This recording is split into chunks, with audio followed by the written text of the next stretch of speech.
जब लग गुरु मिले न साचा, तब लग गुरु करो 10 पांचा। क्या गुरु बदल सकते हैं? क्या गुरु बदलने से पाप लगता है? आध्यात्म के इस मैदान में आखिर सही गुरु कौन है? गीता जी में वर्णित तत्वदर्शी संत कौन है? इन सभी प्रश्नों के उत्तर जानने के लिए अवश्य सुनिए जगत गुरु तत्वदर्शी संत रामपाल जी महाराज के मंगल प्रवचन। ये दो नीम हकीम हैं जो ये कहते हैं कि समाज नाराज हो जाएगा, श्राद्धन मना करे हैं, देव देवता की पूजा मना करे हैं, सारे विरोधी हो जाएंगे, बेशक हो जाओ।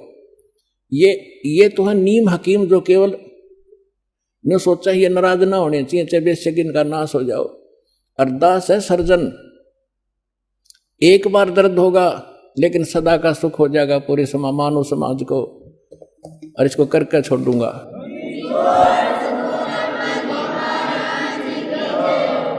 तो यहाँ क्या बताना चाहते हैं परमात्मा के मन मथुरा दिल द्वारका नगरी का फिरता बरसाने नु। इस मन से और दिल साफ करके भक्ति कर सच्चे परमात्मा की सच्ची साधना कर कहाँ बरसाने में भटक रहा है। फिर क्या बताते हैं कि जब फरमान धनी का आवे, को राखे घर जाने नु। जा सतगुरु का शरणा लीजे जो मेटे जम तलवाने नु। मैं तो दे दी है बालम याने नु। मैं तो दे दी है बालम याने। अब क्या बताया है गरीबदास साहिब जी ने कि जिस समय आपके प्रारब्ध में आपकी किस्मतानुसार जब आपकी मृत्यु आ गई और यम के दूत आपको लेने आएंगे तो कोई नहीं रोक सकता उसको।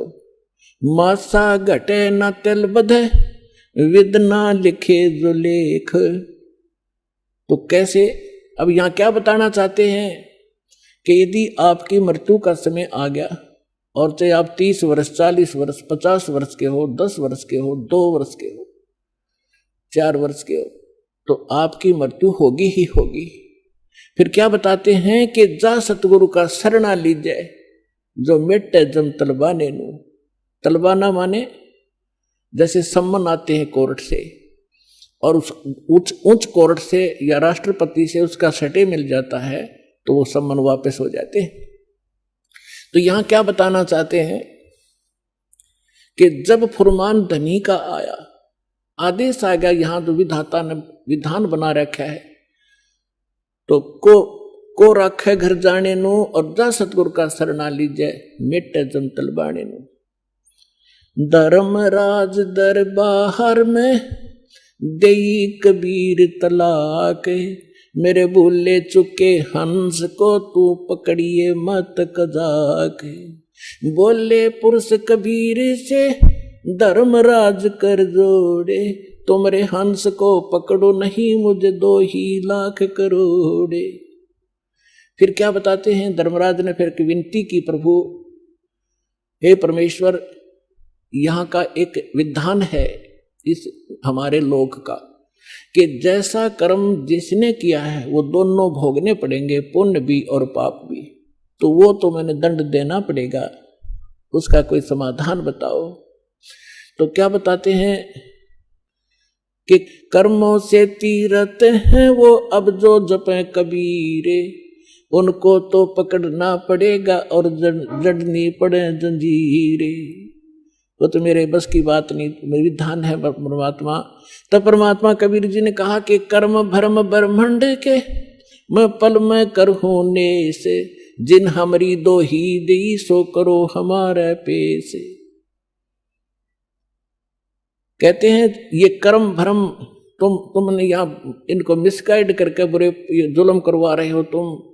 ये कर्म भरम ब्रह्मांड के मैं पल में कर दूं नेस, इन पर कलम मार दूंगा, इनको खत्म कर दूंगा।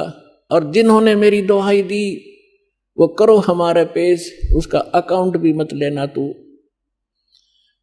तो ये ज्ञानदास सुनाता ही रहता है, परमात्मा की अमरवाणी है, कोई डूम बाट के गीत नहीं, उस सच्चे परमेश्वर का बताया हुआ सच्चा विधान है और ये ज्यों का त्यों है।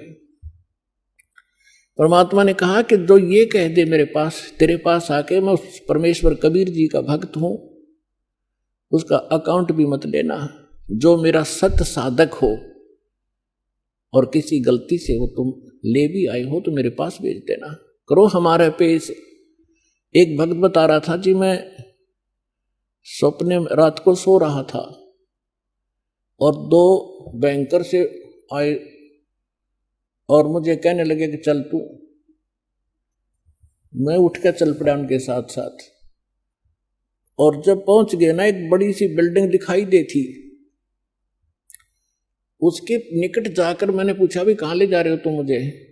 वो कहने लगे हम तुझे धर्मराज के पास ले जाएंगे और वहां तेरा लेखा जोखा होगा, फिर उसके बाद आगे जैसे आदेश होगा तेरा आगे फिर हम उसके बाद बताएंगे।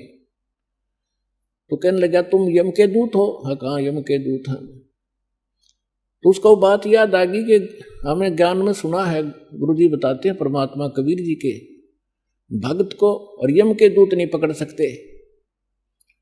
तो मैं उनके साथ झगड़न लग गया गुट्टम गुट्टा कि तुम मुझे नहीं ले जा सकते, छोड़ो। तो काफी देर मेरा उनका झगड़ा हुआ। तो मैंने बताया कि मैं कबीर परमेश्वर की भक्ति करता हूँ, सच्चे सतगुरु की शरण में हूं, तुम कैसे ले जा सकते हो? और नहीं तो पूछ लो तुम्हारे जिसके पास मुझे ले जा रहे हो। तो उन्होंने देखा कि बड़ा दृढ़ता से बोल रहा है। उसने कहा, एक ने कहा कि तू यहाँ खड़ा रहे, मैं पता करके आता हूं। कहते वो अंदर गया, उसने मुझे आवाज सुनाई दे। उसने पूछा कि महाराज ऐसे ऐसे, वो कह रहा है कि मैं कबीर जी का शिष्य हूं, भक्त हूं, और तो मुझे नहीं ग्रहण कर सकते। धर्मराज से कहा। धर्मराज ने अकाउंट देखा, वो दोबारा खोल कर देखा कि निकम्मे कित ले आई इसने, इसको वापस छोड़ दो फटाफट, मन भी मरवाओगे तुम। तो तभी वापस आया और कहने लगा अरे छोड़, इसने बला ने ऊपर तो पटक दिया मैं, और न्यू आऊं जैसे गोते खाता हुआ, झटके लगता हुआ, और एकदम बॉडी में प्रवेश किया। और जब मैं उठा पसीना पसीना हो रहा, मेरी जाग खुल गई, नींद खुल गई, और काफी देर तक मेरा शरीर सुन रहा, मैं हिल डुल नहीं सका, हिल डुल नहीं पाया। यदि मुझे ऐसी स्थिति मेरे शरीर की ना होती तो मैं सपना मानता इसको।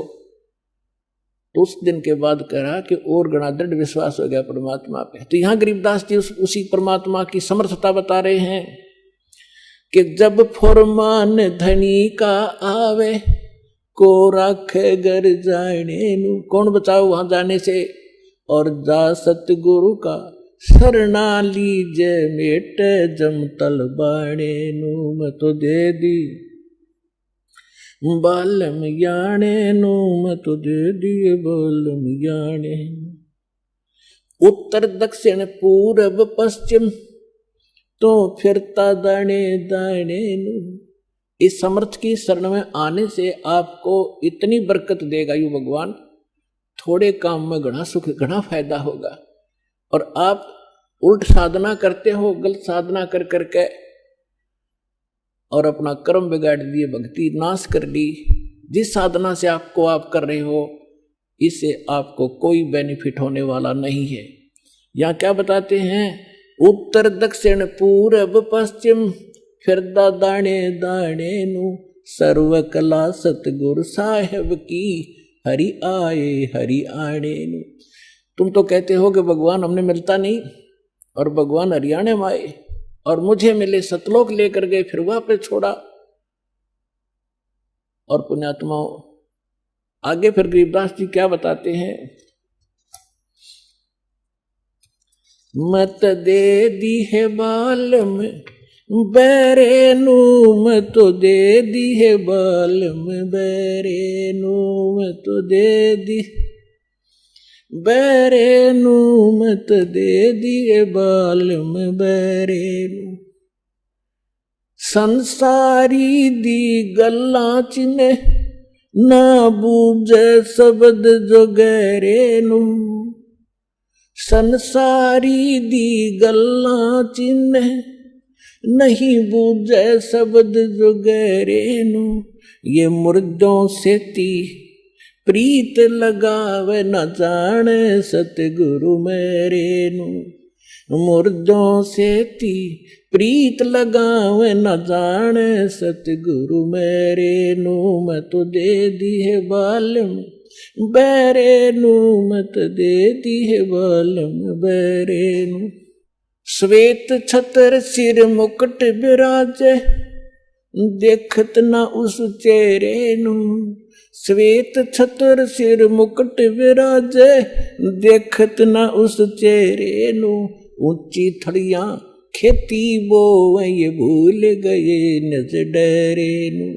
ऊंची थड़ियां खेती बोवे ये भूल गए नज डरे नू। मैं तो दे दी बेरे नू मैं तो दे दी है बालम बेरे नू मैं तो दे दी बेरे नू मैं तो दे दी है बालम बेरे। ये संसार समझदा नहीं कहंदा श्याम दोपहरे नू। ये संसार समझदा नहीं कहंदा श्याम दोपहरे नू। गरीब दास ये वक्त जात है रोओगे इस पैरे नू। गरीब दास ये वक्त जात है रोओगे इस पैरे नू।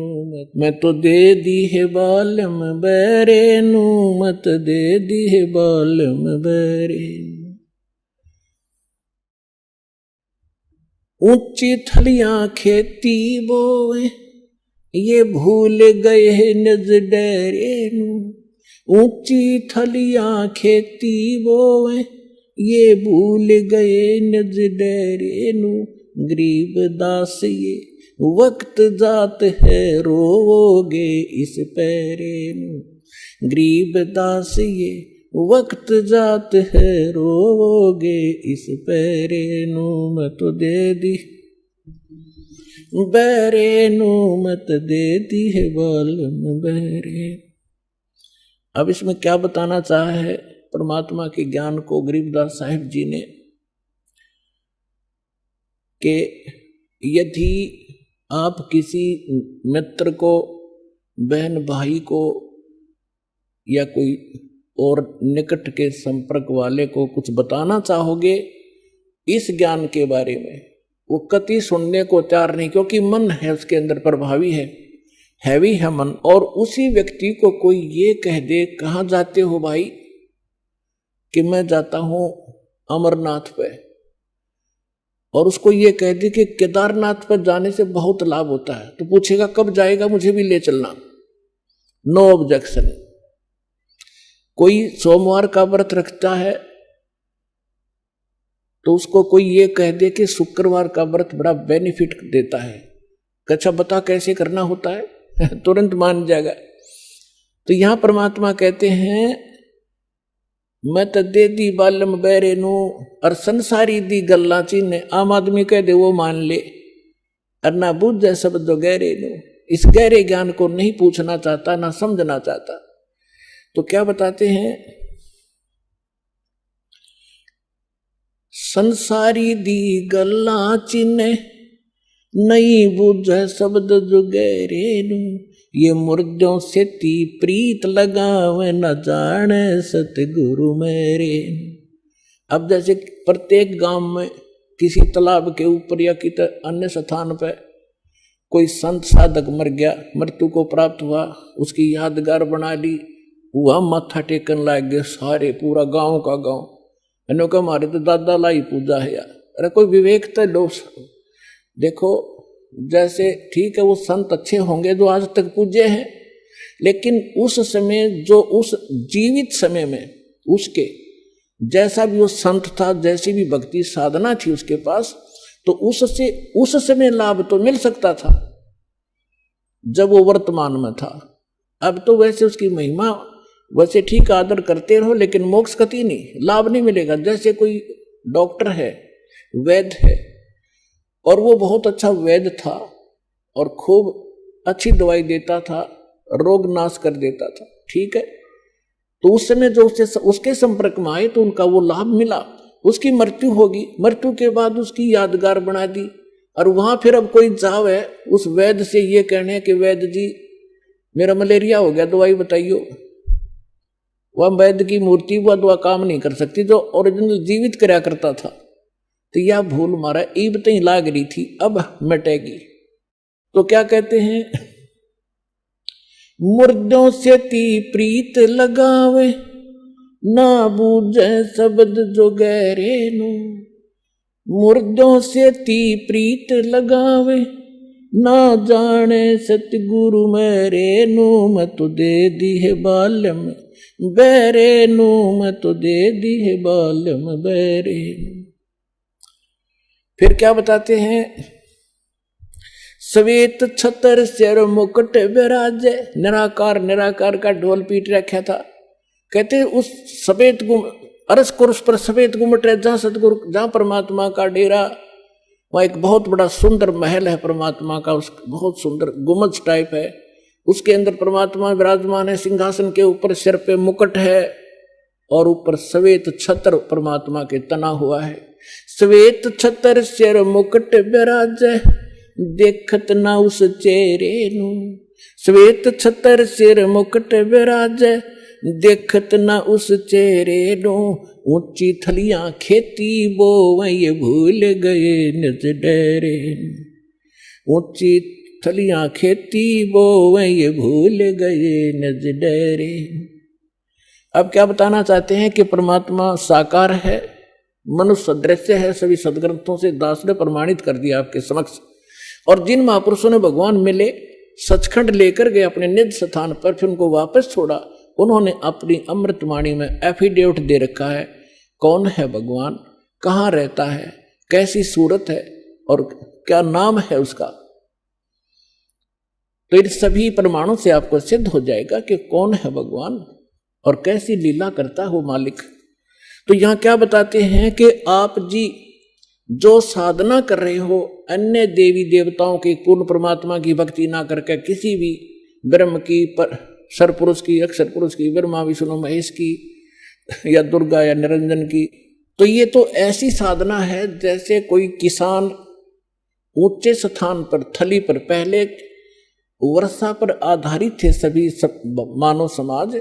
और उस समय गरीबदास जी ने भी किसान थे, गरीबदास जी जाट ग्रुप में, जाट जाति से थे, और अपने वहां के साथी जो किसान थे उनको भी समझाना था। इसलिए बता रहे हैं कि जो मैं भक्ति बता रहा हूं जिस भगवान की, उसकी साधना ना करके आप अन्य जो साधना कर रहे हो ऐसी है जैसे ऊंची थलियों पर, ऊंचे स्थानों पर बीज बो दिया, खेती कर ली, और जब थोड़ी बहुत वर्षा हुई तो वो उस थलियों का पानी एक समतल स्थल पर, डहर बोलते थे उसको, डहर, वहां आकर इकट्ठा हो जाता था।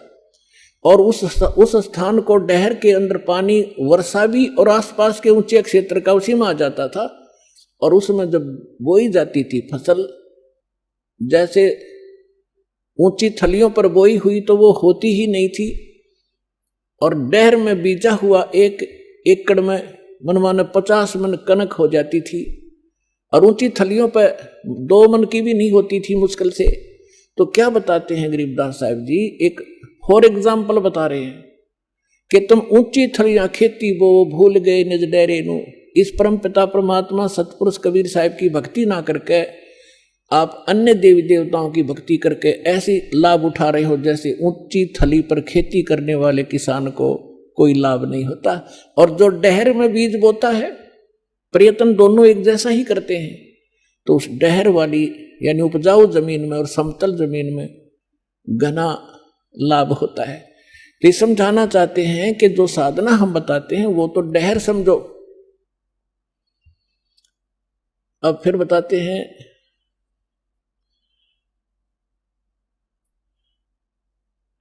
गोता मारू स्वर्ग में, जा बैठू पाताले, गरीबदास ढूंढता फेरूं अपने हीरे मोती लाल।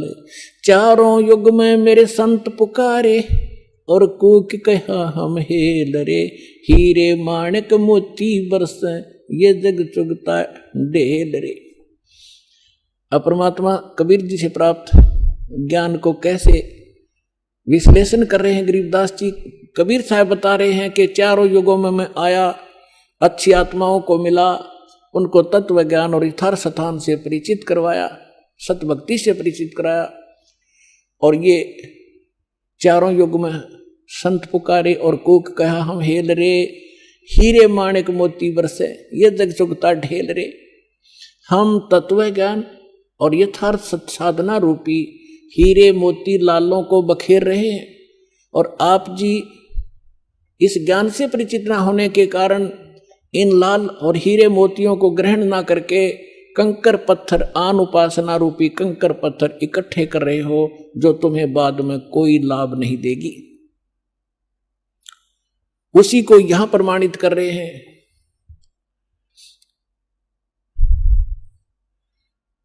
श्वेत छतर सिर मुकुट विराजे, देखत ना उस चेहरे नु, ऊंची थलियां खेती बोवे ये भूल गए निज डेरे नु। पर भी लेन जात है दुनिया, हमरा ज्ञान किन्हें ना सुनिया।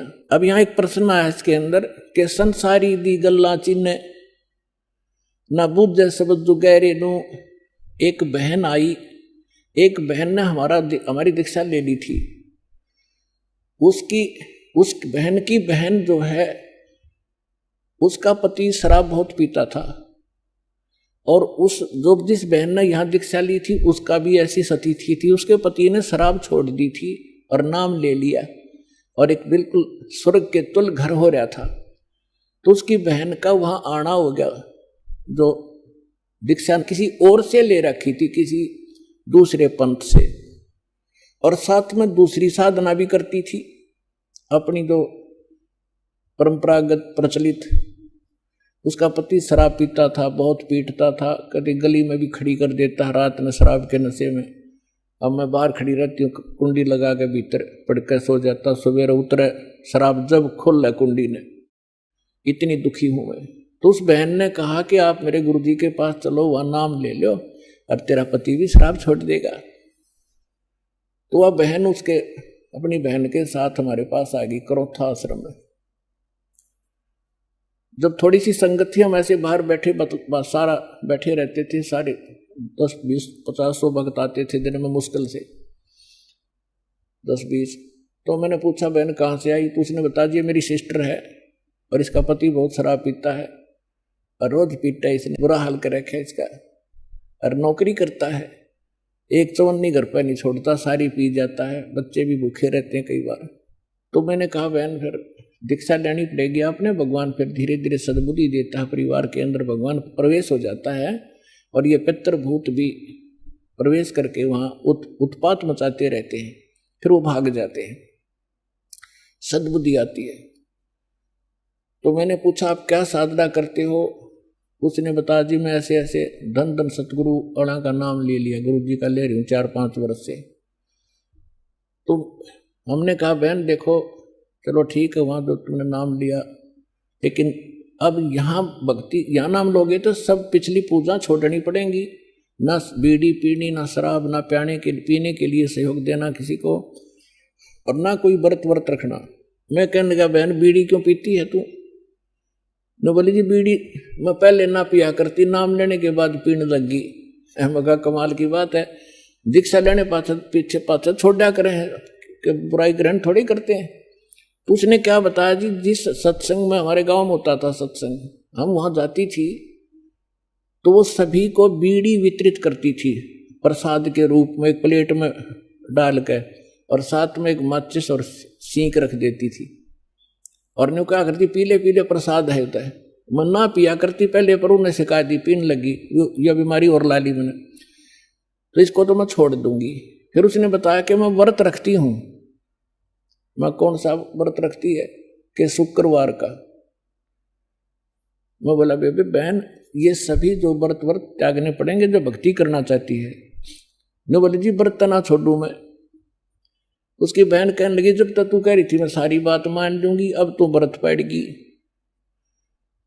मैंने उसे पूछा बहन इस शुक्रवार का व्रत क्यों रखती है तू, किस लिए? तो वो कहने लगी कि मैंने कथा, क्या क्रिया होती है इसमें, क्या लाभ है इससे? वह कथा सुनाती है कि एक का पति विदेश चला गया था कोई काम धंधे के लिए। ऐसी कथा है संतोषी माता के व्रत, शुक्रवार के व्रत से क्या लाभ है वो बताने लगी। और फिर उसकी काफी वर्ष हो गए थे, उसके पति ने दूर चला गया, उसका भूल पड़ गई, घर नहीं आया।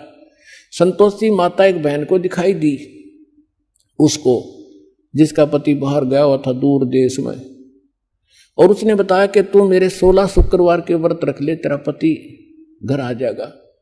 तो उसने 16 शुक्रवार के व्रत रखे और 16वां शुक्रवार का जो व्रत था उसका पति घर आ गया, इसलिए उसकी पूजा करती। और वह 13 रोज आवर रोज गड़े तो गाड्डे की शुक्रवार के व्रत ने अकल की चोर। चलो उसका तो पति दूर चला गया था, उसकी तो बुला लिया उसकी संतोषी माता ने, तेरा तो डेली आवर डेली गड़े तने, और फिर भी शुक्रवार का व्रत है कल तुम्हारे अंदर। तो यहां परमात्मा कहते हैं कि संसारी दी गल्ला चीने ना बूझे शब्द जो गहरे नु, सच्चाई से परिचित ना होना चाहते हैं और ऊंची थलियां खेती वो ये भूल गए निज डेरे नु।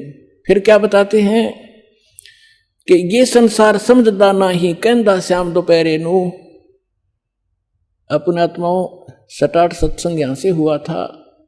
भाई तन दर सुखिया कोई ना देखा, जो देखा सो दुखिया हो, उदय अस्त की बात करते हैं, मन सबका किया विवेका हो, सबका किया विवेका हो। यहां पर कहते हैं झूठे सुख को सुख है ये मान रहा मनमोद, ये सकन से बिना काल का कुछ मुख में कुछ गोद। तो क्या बताना चाहते हैं आदरणीय गरीबदास साहिब जी कि ये संसार समझदा नहीं कहंदा श्याम दोपहरे नु। जैसे एक शराब पिए पड़ा था, जेठ जून का महीना, हरियाणा क्षेत्र, पंजाब, राजस्थान, उत्तर प्रदेश। इसमें जून के अंदर एक भयंकर गर्मी गिरती है और शराब पी कर बाहर पड़ा बिल्कुल मैदान में, और उसका साथी कहता है कि उठ ले भाई, बहुत दुखी है तू, मुंह में झागा रे, पसीना पसीना रेते में लेटा हुआ है, उठ तुझे छाया में लेटा देता हूं। वो शराब के नशे में कहता है छेड़ना मौजूरी है, वहां धूप में पड़ा है, रेत के अंदर पड़ा है, पसीना पसीना है, और उसको कहता छोड़ दे मौजूरी है। तो परमात्मा कहते तुमने भांग पी रखी काल की, कबीर ये माया अटपटी सब गट आनड़ी, और किस किस ने समझाऊं या कुआ भांग पड़ी। तो ऐसे हम इस दुख को सुख मान रहे हैं इस नशे के अंदर। फिर क्या बताते हैं, जैसे एक रिश्तेदार दूसरे रिश्तेदार को यानी मित्र या रिश्ते रिलेटिव को कोर्ट में मिला कचहरियों में, और वहां मिलते ही हाथ मिलाते हैं और कहते और क्या हाल है, अकमौज हो रही है। कोर्ट में मौज का क्या काम, वहां तो घी बंधी रहती है। कोर्ट में भी मौज है, वहां गए हैं व्यक्ति को 2 मिनट में चिंता रहती है, वकील नहीं आया, गवाह नहीं आया, फलाना नहीं आया, और फिर और क्या हाल है, ठीक ठाक मौज है। कोर्ट में जाने वाले व्यक्ति को भी मौज है। फिर हॉस्पिटल में गया, किसी का कोई बच्चा बीमार था, मित्र आए वहां मिलने के लिए। अब उससे पूछते हैं और ठीक है, अपना लड़का तो बीमार है, बाकी मौज हो रही है, लड़का मरने को हो रहा है, बाकी ठीक ठाक है। तो परमात्मा कहते हैं ये संसार समझदा नहीं कहंदा श्याम दोपहरे नो। जैसे जेठ का महीना और दोपहर के समय को, और कोई ये कहे कि ठंड सी लग रही है, तो उसने शाम देखी नहीं है। तो शाम के समय जो शीतलता होती है, तो दोपहर के समय वो धूप में जला हुआ भी ये कह रहा है कि कहंदा श्याम दोपहरे नु, यानी इस दुख को तुम सुख मान रहे हो, झूठे सुख को सुख कहे ये मान रहा मन मोद, ये सकल चबीना काल का कुछ मुख में कुछ गोदे। फिर क्या बताते हैं परमात्मा, भाई सुरपति दुखिया भूपति दुखिया, रंग दुखी बपरीती हो, कह कबीर और सब दुखिया, एक संत सुखी मन जीती हो, संत सुखी मन जीती हो। सुरपति देवताओं का राजा इंद्र भी दुखिया, और पूरी पृथ्वी का राजा भी दुखिया, और रंक तो स्वाभाविक दुखी, जो गरीब है वो तो दुखी है ही है। तो परमात्मा ने बताया है, कहे कबीर और सब दुखिया, एक संत सुखी मन जीती हो। यानी परमात्मा की शरण में जो प्राणी आ जाएगा, पूरे सतगुरु की शरण में आने से, उस सच्चे परमात्मा की भक्ति करने से उसको एक तो ज्ञान ऐसा प्राप्त हो जाता है कि वो संसारिक इन आडंबरों से दूर हो जाता है। उसको ज्ञान ऐसा निर्मल मिल जाता है कि ऐसा निर्मल ज्ञान है, ये निर्मल करे शरीर और ज्ञान मंडलीक है भाई चकवे ज्ञान कबीर। तो उसको ज्ञान ऐसा मिल जाता है कि यहां तक पीछा छुड़वाएं पार पड़ेगी, ना कोठी की घनी हो सकता, ना बंगले की, ना ज्यादा या अटपट चले नहीं, क्योंकि हमारे परमात्मा सारी ब्रह्मांड के पालक, सबके रचनहार एक झोपड़ी में टाइम पास करा करते और हाथ से कपड़ा बुनकर निर्वाह करके दिखाया करते थे, जो सबका पालन करने वाले। नहीं तो वो एक वचन से एक बहुत बड़ा महल बना सकते थे, उन्होंने ईंट से मटलाने की जरूरत नहीं थी। वो हमें ये बताना चाहते थे, इस गंदे लोक से निकलना चाहते हो तो यहाँ की बकवाद छोड़नी पड़ेगी, केवल यहाँ से जन्म और मृत्यु का छुटकारा चाहिए आपको, तो ये भक्ति कर लीजिए। गीता अध्याय नंबर 7 के श्लोक नंबर 29 में कहा है, गीता ज्ञान दाता कहता है कि जो मेरे ज्ञान को आश्रय कर लेता है और तत्वदर्शी संत की जो खोज कर लेता है, और वो व्यक्ति जो केवल जरा और मरण से छूटने का प्रयत्न कर रहे हैं, वो उस तत्व से परिचित हो चुके हैं और सारे दातम ज्ञान से परिचित हैं और वो सब कर्मों से परिचित हैं, वही प्राणी जरा और मरण से छूटने का प्रयत्न करते हैं, इस संसार के किसी सुख की वो कामना नहीं करते। तो यहाँ इस आने से आपको ये ज्ञान हो जाएगा और फिर ये समर्थ है।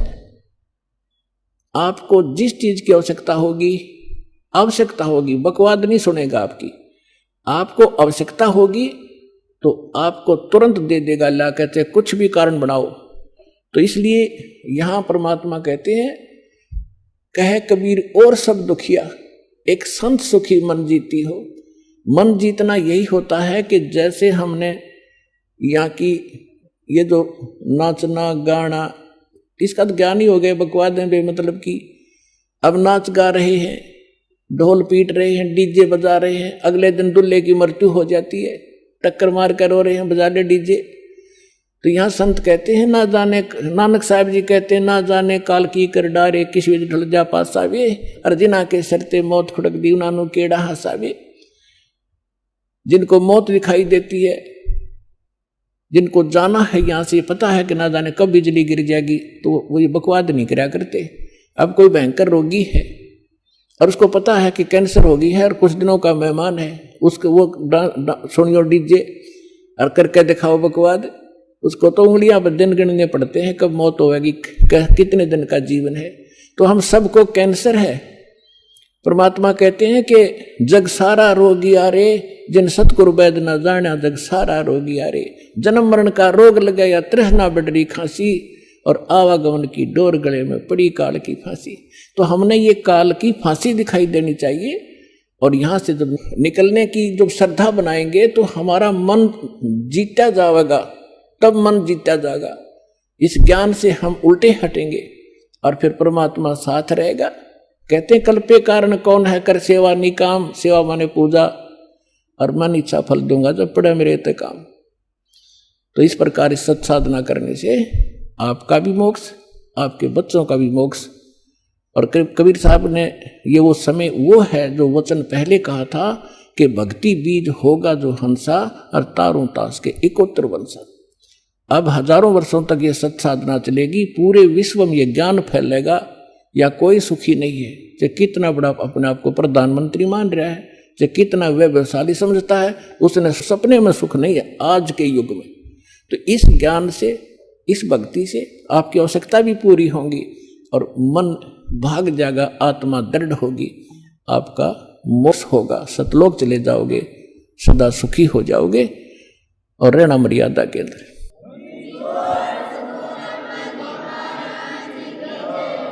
जैसे ही दास देखता है, सुनता है, भक्त आते हैं कि मैं 40 वर्ष से राधा स्वामी पंथ से जुड़ा हुआ था, कोई कहता 20 वर्ष से मैं धन धन सतगुरु पंथ से था, कोई आसाराम जी से जुड़े थे, और आज बताते हैं कि हमारा सर्वनाश हो गया, पहले हमारी खूब मौज थी, गाड़ी भी थी, बिजनेस भी ठीक चला था और आज रोड पर आ गए।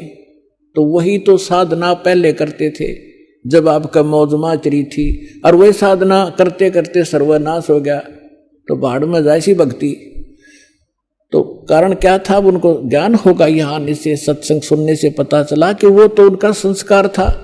जब तक आपके पुण्य चलेंगे वह बैटरी चार्ज है और आगे चार्जर है नहीं इन्वर्टर का, तो जब तक वो पूर्व चार्ज बैटरी है उससे सारे काम होते दिखेंगे। पंखा भी चल रहा होगा और बल्ब भी जल रहा होगा, और जब वो एकदम डिस्चार्ज होगी, डाउन होगी बैटरी, सारी सुविधा बंद हो जाएंगी आपकी, क्योंकि आगे चार्जर नहीं।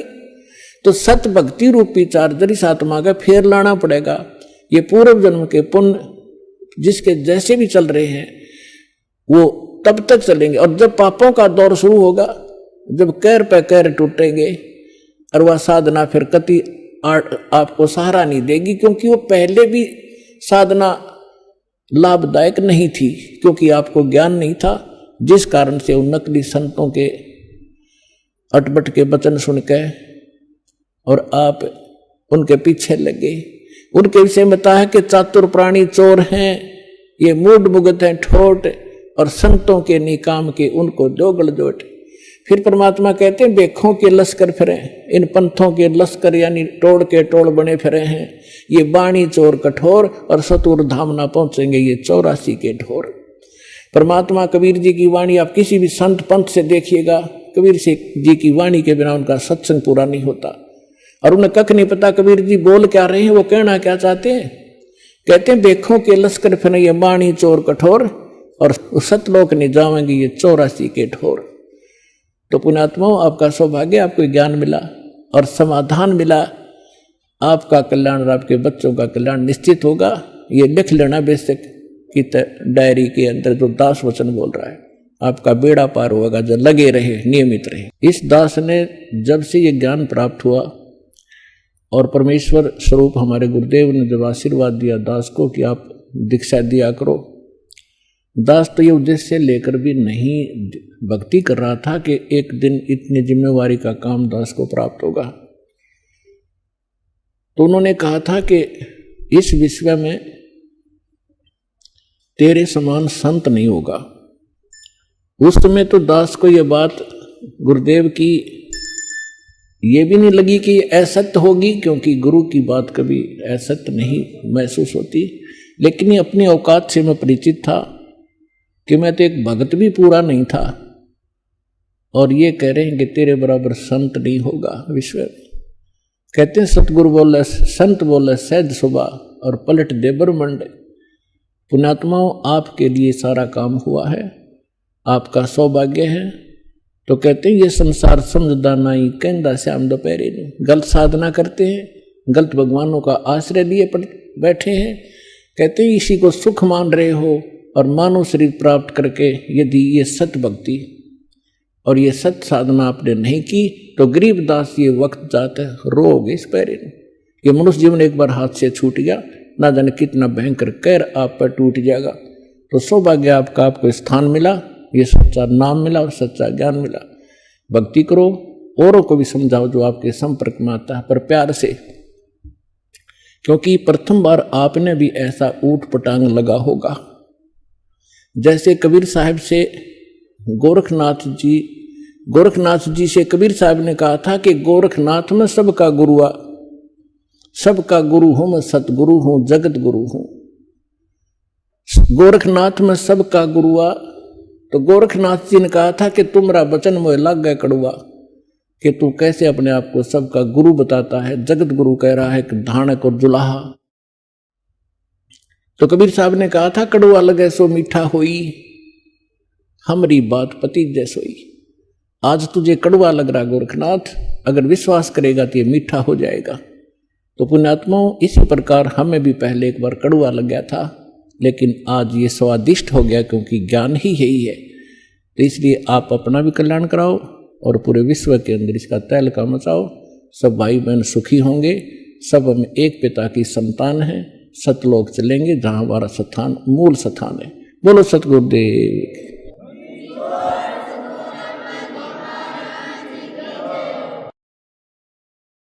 परमपिता परमात्मा पूर्ण ब्रह्म सर्व सृष्टि रचनहार कबीर परमेश्वर जी की असीम रजा से आप सभी पुण्यात्माएं परमात्मा की महिमा सुनने के लिए उपस्थित हुए।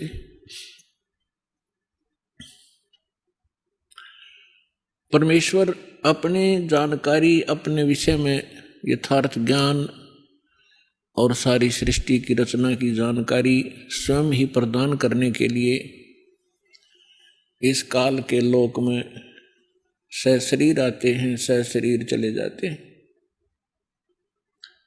जैसा कि आप जी को बहुत बार सृष्टि रचना में बताया गया है कि आप सभी चींटी से लेकर हाथी तक जितने भी पशु पक्षी जलचर और जितने भी रंग से लेकर राजा मानव शरीरधारी प्राणी हैं, ये सभी उस परमात्मा कबीर जी की आत्मा है। और हमने अपने पैर पे आप कुल्हाड़ी मार रखी है अपनी गलती के कारण। फिर भी कहते हैं बच्चे गलती कर ही देते हैं, माता पिता फिर भी उनके लिए उनके बचाव का भरसक प्रयत्न करते ही रहते हैं जितना उनका सामर्थ्य होता है। पुण्यात्माओं, अभी आप बालक हो, बच्चे हो, इस ज्ञान में जिसमें आपको ये परमात्मा का यथार्थ ज्ञान होगा और आपकी आत्मा स्वीकार करेगी एक दिन के सचमुच ये स्थान ठीक नहीं। और जो ज्ञान दास बता रहा है ये किसी डूम भाट के गीत नहीं है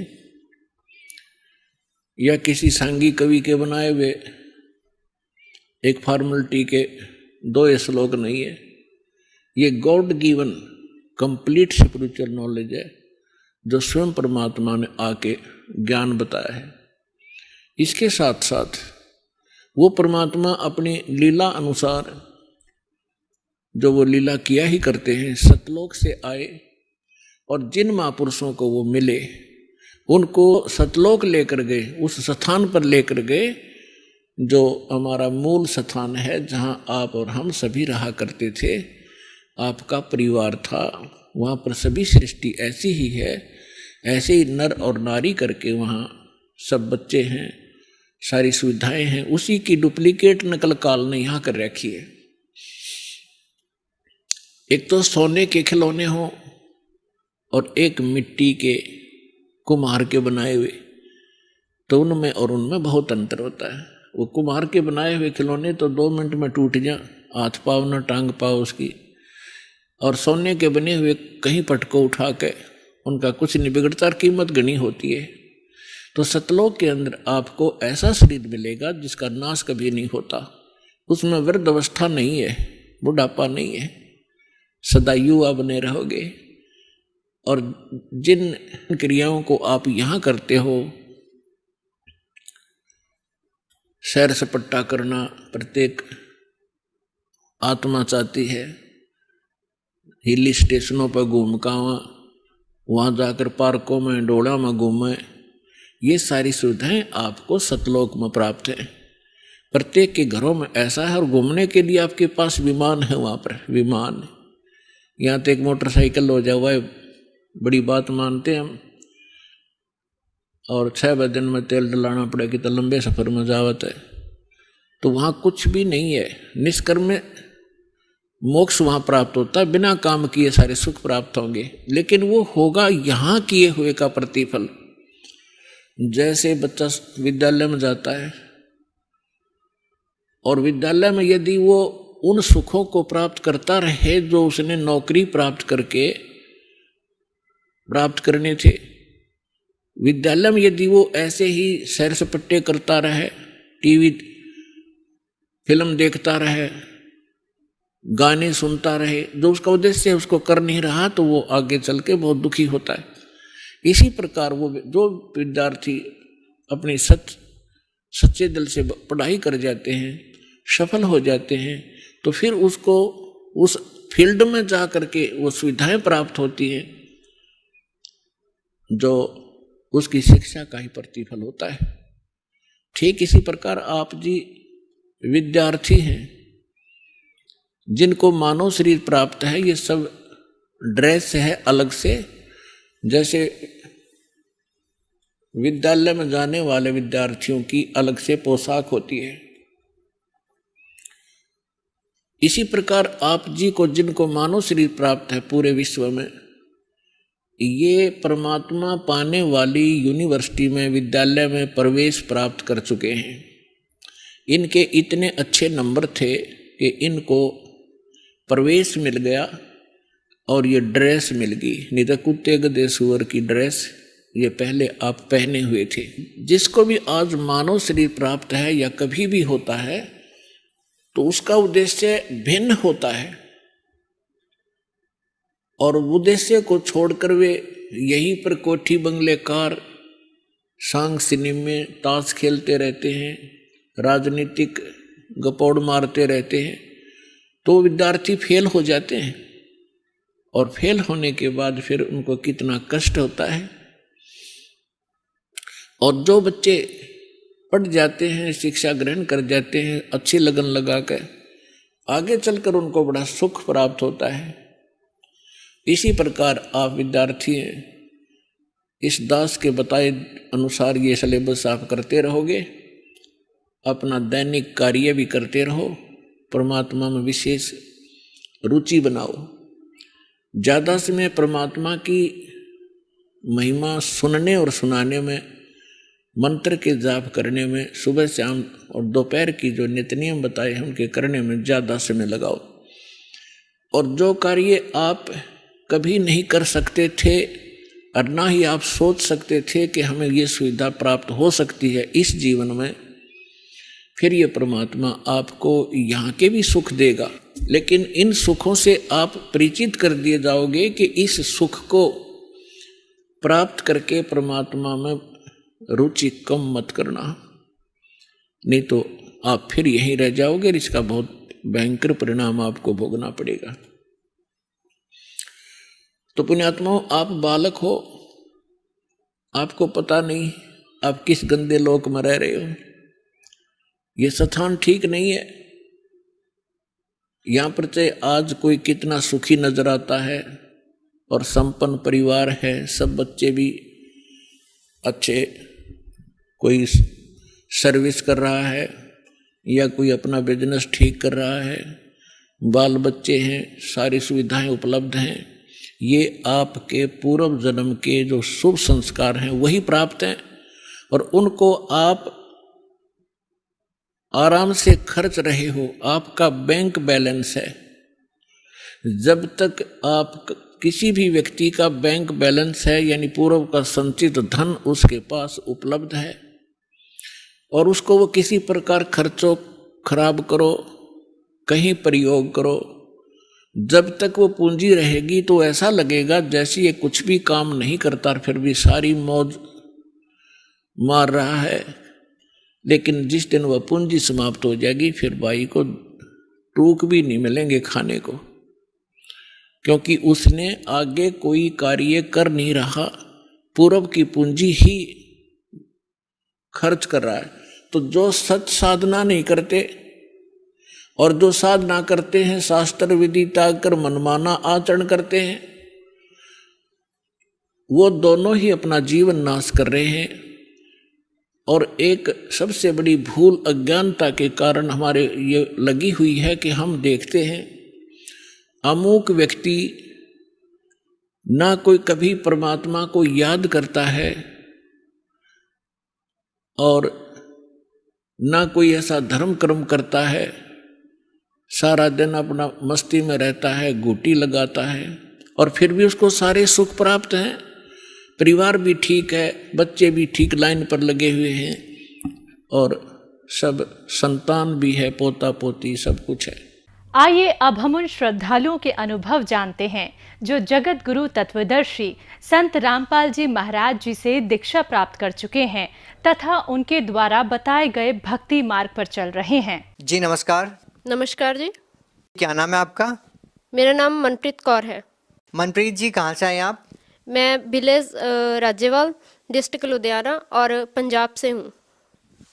आपकी क्वालिफिकेशन क्या है? मेरी क्वालिफिकेशन MA इकोनॉमिक्स में किया हुआ है मैंने, और मैं टीचिंग प्रोफेशन से हूँ। संत रामपाल जी महाराज जी से नाम दीक्षा लेने से पहले आप क्या भक्ति साधना करते थे? मैं सिखिज़्म और हिंदुज़्म दोनों को फॉलो करती थी। देवी देवताओं की पूजा करना, जैसे कि जपजी साहब का पाठ करना, सुखमनी साहब का पाठ करना, ऐसे करती थी। क्या पहले भी आपने कोई गुरु बना रखा था? कोई गुरु नहीं था मेरा, मैं ऐसे ही पूजाएं करती थी बस। मनप्रीत जी, आपने बताया कि पहले आप हिंदुइज्म और सिखिज्म दोनों को फॉलो करते थे आप, और आप जपजी साहिब जी का पाठ भी करते थे। फिर उसके बाद आपके जीवन में ऐसा क्या हुआ कि उन सब साधनाओं को छोड़कर आप संत रामपाल जी महाराज जी की शरण में आए? सर, सबसे पहले मेरे पापा ने नाम लिया था। उनको जैसे वो मतलब खाना वगैरह खाते थे तो उनको उल्टी हो जाती थी, और उनका जो वेट था वो लॉस हो रहा था। ये नहीं पता चल रहा था कि उनको बीमारी क्या है। और उसके बाद उन्होंने जब संत रामपाल जी का नाम लिया, उनका ज्ञान सुना, तो मुझे भी लगा कि इस संत में कोई बात है। जो इतने टाइम से पापा बीमार थे और वो ठीक होने लगे हैं, तो मैंने भी ज्ञान शुरू किया सुनना। तो मुझे उनके बारे में जैसे पता चला कि सिखिज़्म में जैसे जपजी साहब का पाठ करते हैं, जहाँ मतलब गुरु नानक देव जी के बारे में मुझे पता चला। जैसे गुरुजी बताते हैं, उनकी जो रचनाएं हैं वो खोल खोल के बताते हैं कि कहाँ पे क्या लिखा है। तो देवी देवताओं के बारे में भी मुझे पता चला। हिंदुइज्म में जैसे मैं थी, सिखिज्म हिंदुइज्म दोनों को फॉलो करती थी। जैसे कि मैंने ज्ञान को कंपेयर किया, मुझे लगा कि मुझे संत रामपाल जी से नाम दीक्षा लेनी चाहिए, तो उसके बाद मैंने नाम दीक्षा ली।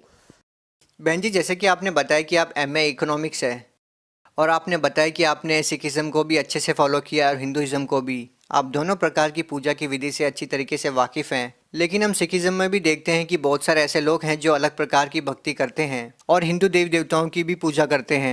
तो आपको क्या लगता है कि उनके ज्ञान में और संत रामपाल जी महाराज जी के ज्ञान में क्या अंतर है? सर, जो संत रामपाल जी बताते हैं वो सब जो होली हमारी बुक्स हैं उनमें से बताते हैं कि हमें कौन सी साधना करनी चाहिए, कैसे करनी चाहिए। लेकिन जो और गुरु हैं वो हर तरह की जैसे पूजाओं पे लगा देते हैं। लेकिन जो संत रामपाल जी हैं वो उन देवी देवताओं के ओरिजिनल मंत्र और उनकी पूजा के बारे में बताते हैं। जिस मार्ग पे चल के नानक साहब जी ने अपना मोक्ष पाया, तो वही वो मार्ग बताते हैं। बहन जी, जैसे कि आपने बताया कि संत रामपाल जी महाराज जी सदग्रंथों के आधार पर ज्ञान बताते हैं, लेकिन संत रामपाल जी महाराज जी के बारे में ये कहा जाता है कि वो शास्त्रों के ज्ञान को तोड़ मरोड़ के पेश करते हैं। इसके बारे में आप क्या कहेंगे? सर, वो तोड़ मरोड़ के नहीं बताते हैं।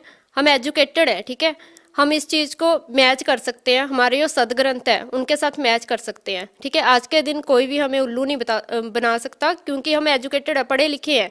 अगर किसी को ये चीज़ लगती है, वो भी संत रामपाल जी महाराज जो भी बताते हैं अपनी तरफ से बताते हैं, तो सदग्रंथों को खोलो और उसके साथ मैच करो।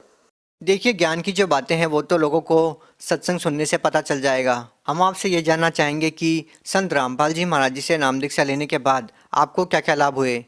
सर, मुझे हर तरह के लाभ हुए, जैसे कि आर्थिक, शारीरिक, मानसिक, हर तरह के लाभ हुए। सबसे पहले मेरे जैसे कि मैंने पहले भी बताया है कि मेरे पापा जो थे उनको उल्टी आती थी खाना खाने के बाद, और उनका जो कुछ नहीं पता चल रहा था कि उनको कौन सा रोग है, उनका वेट लॉस क्यों हो रहा है।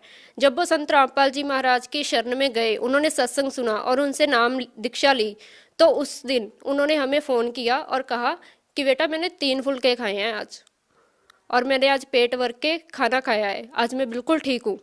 और हमें इतनी खुशी हुई, हमें मतलब कि उसी टाइम लगा था कि संत रामपाल जी महाराज में कोई तो बात है।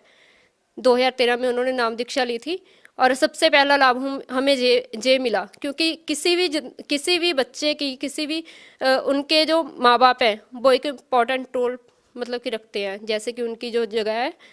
तो जब हमने पापा के बारे में ऐसे सुना, तो हमें भी एक आशा की किरण दिखाई दी कि शायद वो अब ठीक हो जाएंगे। ये था मेरे पापा का लाभ। और दूसरी बार हमारे घर में ना मतलब कि जैसे मेरे परदादा थे, वो गद्दी लगाते थे पीर की, तो वो जो चीज़ें थी हमें तंग कर रही थी, वो आगे गद्दी मांग रही थी, तो उन्होंने अब जो है हमें मतलब कि तंग करना बंद कर दिया था। जैसे कि मुझे बचपन से ही, जब से मैंने होश वाला है, मुझे रात को मतलब कि 11-12 बजे चीखें आती थी, तो वो जब से मैंने संत रामपाल जी से नाम दीक्षा ली है बिल्कुल बंद हो गई है। तो आज तक मुझे वो प्रॉब्लम नहीं है। अब मैं बिल्कुल जैसे अपने आप को सुरक्षित मतलब कि महसूस करती हूँ उस चीज़ से। और उसके बाद जो लाभ था कि जैसे कि लास्ट ईयर मेरी बहन का एक्सीडेंट हुआ था, बहुत ज़बरदस्त एक्सीडेंट था, और उसमें सभी बोल रहे थे कि उसकी जान चली जाएगी, क्योंकि बहुत ज़बरदस्त टक्कर थी वो। उसमें मेरा कज़न भी था और मेरा भाई भी था और मेरी बहन भी थी। लेकिन मेरे कज़न और भाई को तो बिल्कुल खरोंच नहीं आई, लेकिन मेरी बहन के जो सिर में और उसकी एड़ी में थोड़े सा मतलब कि टांके लगे थे। लेकिन जब उसकी रिपोर्ट्स करवाई सभी बोल रहे थे कि इसकी रिपोर्ट्स नॉर्मल नहीं आएगी, जो सर पे उसके चोट लगी थी क्योंकि काफ़ी थी। तो लेकिन वो रिपोर्ट्स भी नॉर्मल आई और बहुत जल्दी उसने रिकवरी मतलब कि कर ली इस चीज़ से। और उसने बाद में बताया कि मेरे पास संत रामपाल जी महाराज खड़े थे, मुझे ऐसे लगा जैसे उन्होंने मेरी रक्षा की हो। और उसके बाद जो थे उसके बाद जैसे कुछ महीने पहले मेरे प्लेटलेट्स घट गए थे, लेकिन फिर भी मैं कंटिन्यू जॉब पे भी जा रही थी, मेरी एक भी छुट्टी नहीं हुई, लेकिन वो बहुत ही जल्दी उस चीज़ की भी रिकवरी हुई। और मेरी दादी जी के भी प्लेटलेट्स घट गए थे, उनके सिर्फ 25,000 रह गए थे, उनकी भी रिकवरी इतनी जल्दी हुई। डॉक्टर बोल रहा था कि ये बचेंगी नहीं, मैं तो जवाब दे रहा हूँ, इसको आगे रेफ़र कर रहा हूँ, लेकिन फिर भी कोशिश की। मतलब कि उनका विश्वास इतना था संत रामपाल जी पे कि उन्होंने कहा कि नहीं, मैंने आगे नहीं जाना, अगर परमात्मा ने ठीक करना होगा तो यहीं पे कर देंगी। लेकिन जब हमने रिपोर्ट्स करवाई दूसरे दिन तो उनके प्लेटलेट्स मतलब कि इंक्रीज होने शुरू हो गए थे अपने आप ही।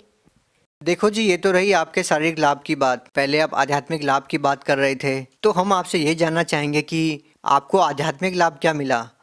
सर, जैसे कि आपने आध्यात्मिक लाभ की बात की, तो बचपन से ही मेरा ये मतलब मेन ऑब्जेक्टिव था कि मैंने मोक्ष मार्ग को अपनाना है।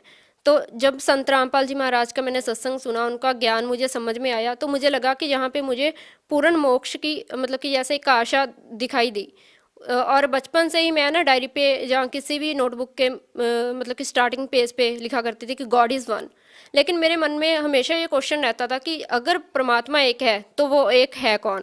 क्योंकि मैं सिखिज़्म और हिंदुज़्म दोनों को फॉलो करती थी, तो मैं कभी सोचती थी कि कोई जैसे देवी देवते के बारे में सोच लेना कि वो एक वन है जो मतलब कि गॉड है, या फिर हिंदू जैसे कि सिखिज़्म में है गुरु नानक देव जी या गुरु गोविंद सिंह जी या कोई, मैं उनके बारे में सोचती थी कि इनमें से कोई एक है परमात्मा। लेकिन जब संत रामपाल जी की शरण में मैं आई, मुझे पता लगा कि एक परमात्मा कौन है जिसकी हमें भक्ति करनी चाहिए।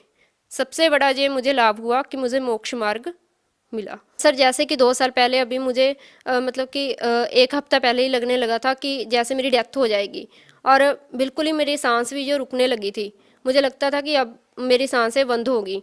लेकिन मैंने घर वालों को, अपने फैमिली मेम्बर्स को इसलिए नहीं बताया क्योंकि वो और भी टेंशन में थे पहले ही। तो मैंने सोचा कि वो और भी टेंशन में आ जाएंगे अगर मैंने उनको ये बात बताई।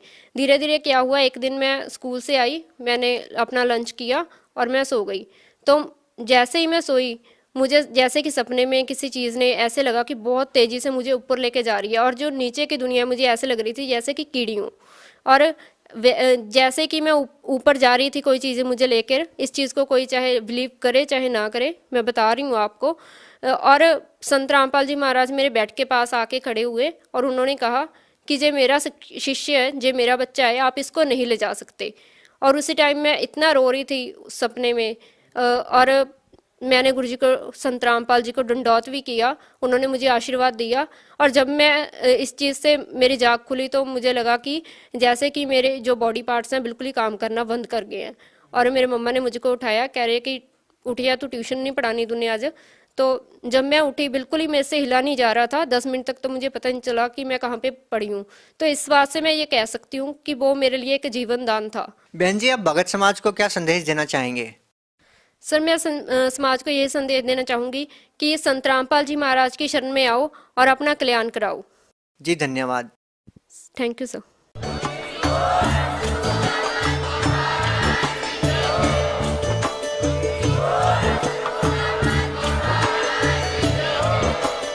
आप सुन रहे थे जगत गुरु तत्वदर्शी संत रामपाल जी महाराज जी के मंगल प्रवचन। अधिक जानकारी के लिए विजिट कीजिए हमारी वेबसाइट www.jagatgururampalji.org। संत रामपाल जी महाराज जी के शुभ आशीर्वाद से पूरे विश्व भर में 500 से भी ज्यादा नाम दीक्षा केंद्र हैं, जिन पर संत रामपाल जी महाराज जी द्वारा ऑनलाइन निशुल्क नाम दीक्षा दी जा रही है। अपने नजदीकी नाम दीक्षा केंद्र का पता करने के लिए संपर्क करें 8222880541।